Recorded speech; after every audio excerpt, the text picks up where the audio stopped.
Siapa yang bisa membayangkan, sebuah lereng gunung biasa, diubah oleh seorang pria, menjadi rumah yang nyaman untuk tinggal. Dia tidak hanya membuat genteng untuk lantai, menggali tanah untuk pemanas lantai. Berbagai teknik primitif digunakan. Bahkan di alam liar, dia bisa mandiri. Berhasil menantang hidup liar selama 100 hari. Pria ini adalah pemberani. Dia sangat ingin memiliki rumah di alam liar, karena tempat perlindungan sebelumnya dibangun di kaki gunung, hancur oleh banjir besar. Dia harus mengarahkan tujuannya ke lereng yang lebih tinggi, untuk menghindari terkena air hujan. Membangun tempat perlindungan di atas lereng gunung tidaklah mudah. Dia hanya bisa menebang beberapa pohon, membuat tangga kayu, dibangun di tempat tinggi untuk menghindari serangan binatang liar, menebang beberapa pohon kecil yang tidak akan bertahan hidup. Sebagai ahli alam liar tingkat tinggi, dia hanya memiliki alat dasar ini, membelahnya menjadi potongan kayu. Kedua sisi dipangkas setengahnya. Setelah lubang dibor, dapat dipasang di antara kayu asli, membentuk tangga kayu, berada di padang gurun yang sepi. Dari mana paku liar ini berasal? Deva membuat lubang borannya, dan membuat beberapa paku kayu, digunakan sebagai paku liar. Inilah aturan padang gurun. Saat menggunakan paku besi, sudah jatuh ke tingkat yang lebih rendah. Dengan tangga kayu ini, dia memasangnya di atas bukit, langsung menembak ke dinding. Tidak sulit dilihat dengan mata telanjang. Tanah di sini masih cukup keras, kepadatan cukup tinggi. Meskipun menggunakan sekop insinyur, hanya bisa menggali sedikit demi sedikit ke bawah. Meskipun terlihat sulit, melakukannya tidaklah mudah. Namun ada keuntungan, yaitu cukup kokoh. Tidak perlu khawatir tempat perlindungan runtuh, membuat tempat ini menjadi tempat yang aman. Beruntung Deva sendirian selama 18 tahun, dengan lengan kilin. Kalau tidak mungkin bisa melakukan ini dengan mudah. Sebagai gantinya, dalam rekaman di padang gurun, sang blogger pasti akan merasa kewalahan. Hanya butuh 2,5 hari. Dia berhasil menggali area besar ini. Cukup untuk dia tinggal sendirian di sini. Namun ini belum selesai. Dia juga mengukir beberapa celah di dinding. Kamu ingin bilang ini apa gunanya? Sebenarnya tidak ada gunanya. Dia juga tidak tahu cara menggunakannya. Bagaimana cara penggunaannya secara spesifik? Kita harus melihat apa yang akan dilakukan selanjutnya. Tapi pada akhirnya, apakah ada gunanya? Juga harus ada terlebih dahulu baru bisa digunakan. Ada atau tidak? Bagaimana bisa berguna? Namun saya jelas mengerti tentang saluran ini, karena dia menghubungkannya dengan perapian di bawah. Menggali saluran asap, dia langsung menggali ke tanah. Dia sering menonton video narasi rekaman di padang gurun, mengerti obsesi para CEO terhadap tungku api. Namun dia malah tidak mengikuti aturan, langsung menggali area tanah secara menyeluruh, membangun sistem pemanas lantai, membersihkan tanah berlebihan. Dia juga akan menggunakan beberapa teknik primitif. Deva pergi ke hutan, mengumpulkan beberapa batang rotan, menyusunnya bersama, melakukan penjalinan berulang kali. Cukup dengan cara ini dulu. Kemudian begitu, akhirnya tidak jelas mana yang dijalin bersama. Maka terbentuklah sebuah tas anyaman. Memperbaiki tali bahu. Dia mengenakan tasnya, berjalan menuju puisi dan kejauhan. Tiba di tambang batu terdekat, memilih beberapa batu datar yang licin. Barang-barang ini sangat berguna baginya. Itu digunakan untuk menutupi lantai, memperbaiki pemanas lantai, menutupi pemanas lantai dengan baik. Deva pergi atau membuat campuran beton liar, untuk mengisi celah di antara batu-batu, menyelesaikan masalah penyegelan. Pastikan tidak ada asap yang keluar. Tempat ini tidak lagi menjadi tempat yang lembab. Dia mencari sebatang kayu, membelahnya menjadi 2 bagian, mengukir lubang di tengahnya, agar bisa dirangkai menjadi pipa berongga. Untuk penyegelan yang rapat, dia mengumpulkan beberapa resin alami, cukup dipanaskan hingga meleleh. Inilah teknologi baru di luar ruangan. Oleskan ke bagian sambungan, rakit menjadi satu kesatuan, ikat beberapa lingkaran dengan rotan di bagian luar, masukkan ke saluran asap, digunakan sebagai saluran pembuangan asap, lakukan penyegelan dengan baik. Deva tidak perlu khawatir Tainai akan datang mencarinya di tengah malam. Dia sekali lagi menebang beberapa batang kayu, mengukir ujung tajam di satu sisi kayu, mengukir beberapa alur, dipasangkan dengan sempurna. Setelah lubang dibuat, disambung dengan paku kayu. Sering menonton dokumenter alam liar, semua mengerti apa itu perangkat ini. Dia memasang kayu di atasnya, mengayunkan kapak, sampai melepaskan pakaiannya, menjadikannya balok kayu. Dengan adanya mereka, Deva bisa memotongnya dengan gergaji tangan, menjadi potongan-potongan papan kayu, membuat beberapa cetakan, mengukir alur di papan kayu, menyatukan mereka bersama, membuatnya menjadi satu kesatuan. Namun demikian, ini belum selesai. Dia kemudian menyusun beberapa cetakan. Deva mencari ke seluruh padang gurun, menemukan sarang makhluk itu. Para pimpinan seharusnya mengerti keunggulan tanah ini.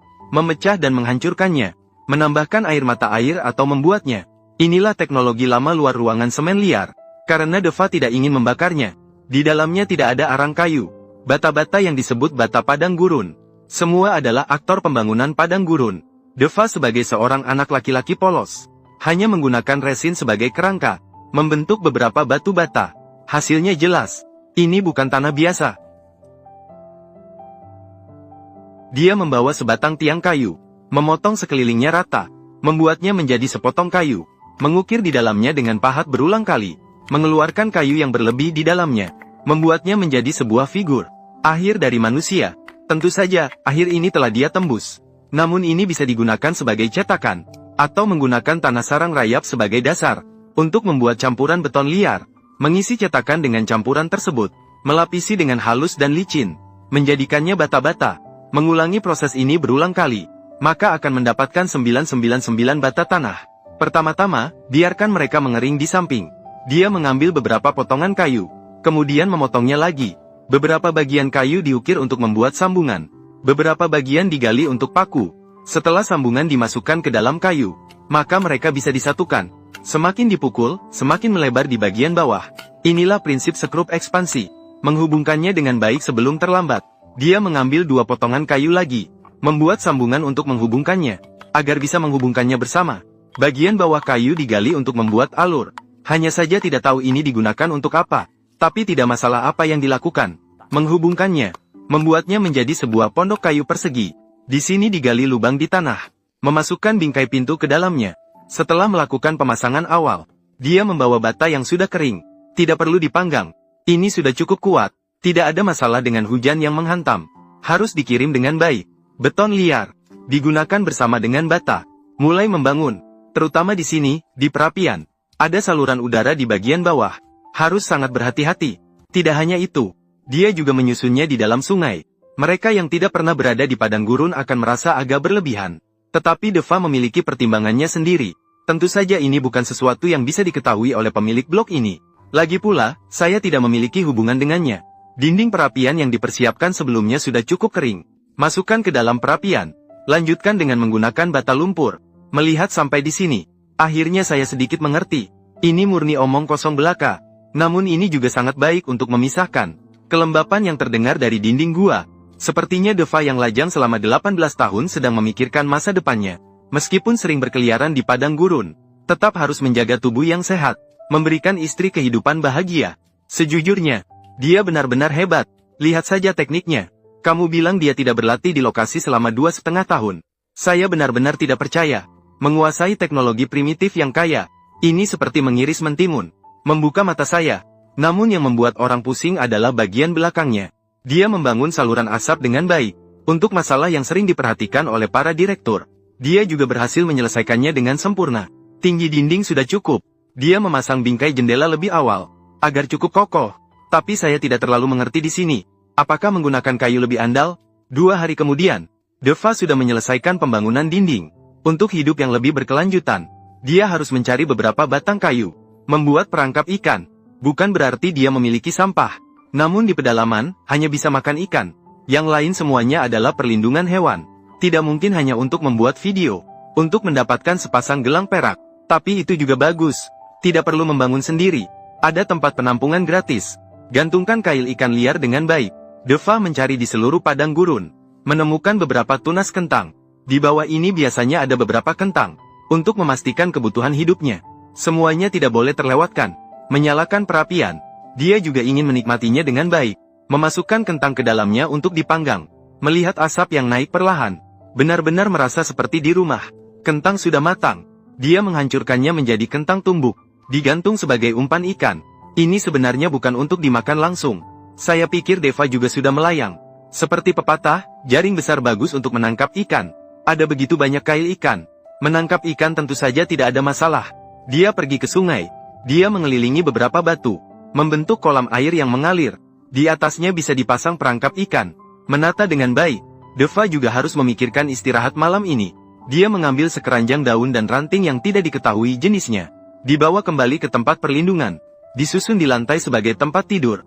Haha. Dia mengangkatnya dan melihat. Tidak terlalu banyak, namun cukup untuk makan malam hari ini.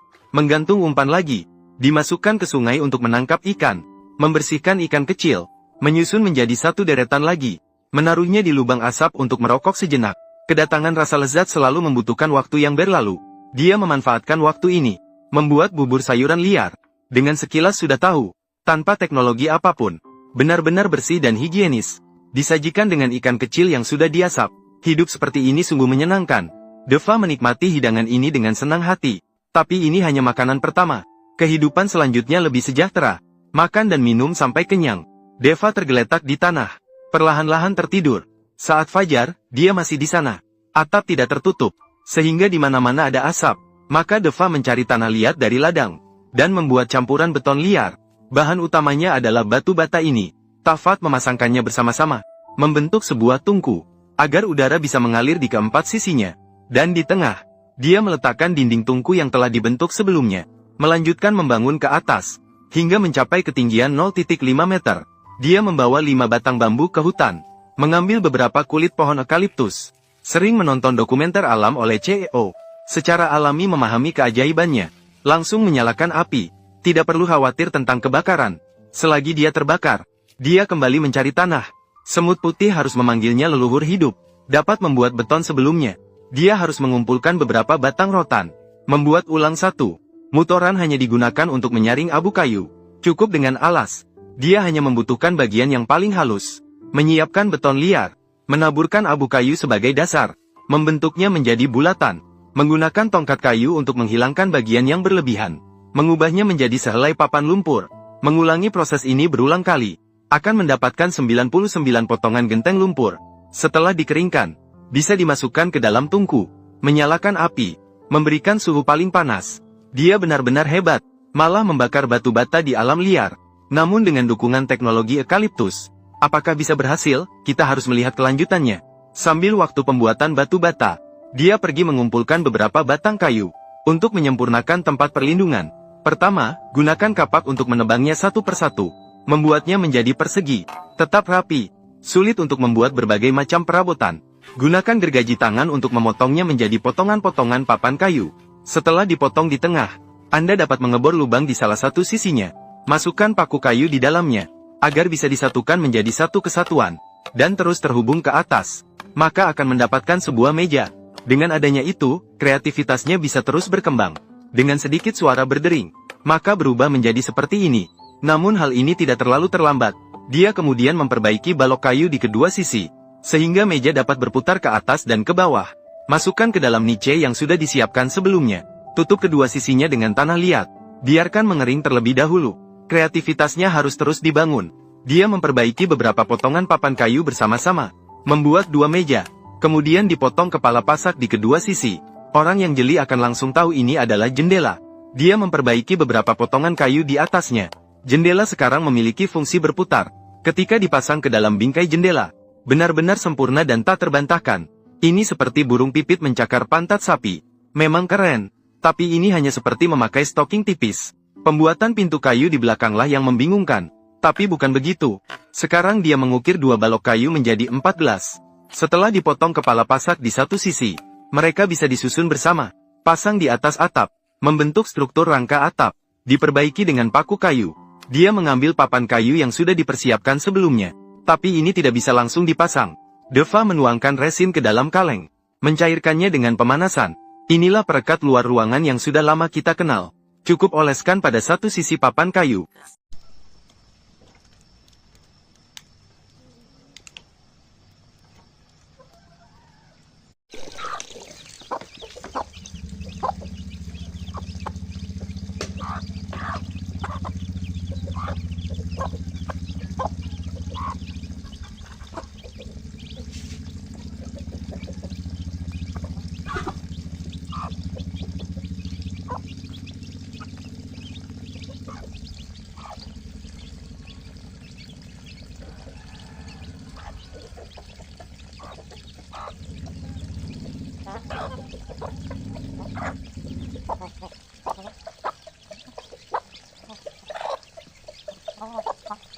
Oh.